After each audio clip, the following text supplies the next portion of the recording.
প্রিয় শিক্ষার্থীরা কেমন আছো? আশা করি সবাই ভালো আছো। তোমরা তো খুব খুশি মনে হচ্ছে যেহেতু অক্টোবরের 4 বা 5 তারিখে তোমাদের রেজাল্টটা পাবলিশ হচ্ছে এসএসসি 2024। ঠিক আছে? তো আমার মনে হয় প্রিপারেশনও সবাই নিচ্ছ, কে কোথায় ভর্তি হবে, বুয়েটে, মেডিকেলে অথবা ইউনিভার্সিটিতে। হ্যাঁ, ঠিক আছে। তো তোমাদের যেই জন্য আমি আজকে একটা গুরুত্বপূর্ণ বিষয় নিয়ে আসি, সেটা হলো যে অবশেষে বোর্ড সিদ্ধান্ত নিয়েছে তোমাদের পরীক্ষার যে রেজাল্টটা সেটা সাবজেক্ট ম্যাপিংয়ের মাধ্যমেই হবে। এই সাবজেক্ট ম্যাপিংটা কী, তো আমি আগেই বলেছি, তারপরে যেটা এখন বলছি সেটা হলো যে জেএসসিতে 25% এবং এসএসসিতে কত 75%। মনে করো তুমি ইংলিশে জেএসসিতে পেয়েছো 100, তাহলে সেখান থেকে তোমাকে দেবে 25। আর তুমি এসএসসিতে ইংলিশে পেয়েছো 100, সেখান থেকে তোমাকে দিবে 75। তার মানে তোমার অ্যাভারেজ মার্ক কত হলো 100।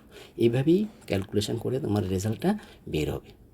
তো সেটা একটা বোর্ড খুব গুরুত্বপূর্ণ বা ভালো একটা সিদ্ধান্ত নিয়েছে। কিন্তু এই যে সাবজেক্ট যে ম্যাপিংটা হবে সেটা হবে কি বাকি বিষয়ের উপর। তোমরা 7টা যে সাবজেক্ট দিয়েছো সেটা তো দিয়েছোই, সেটা না, কিন্তু সেটা বাদ দিয়ে বাকিটার উপরেই ক্যালকুলেশনটা করা হবে। তা আমার মনে হয় সবাই রেজাল্ট ভালো হবে, কিন্তু প্রিপারেশানও সামনের পরীক্ষার জন্য। দ্যাট মিনস প্রিপারেশান ফর কি ইউনিভার্সিটি, বুয়েট অর মেডিকেল। ঠিক আছে, সেই পর্যন্ত সবাই ভালো থেকো। আবার দেখা হবে কোনো ভিডিওতে, আপডেটটা দিয়ে দিলাম তোমাদেরকে। ঠিক আছে, ওকে।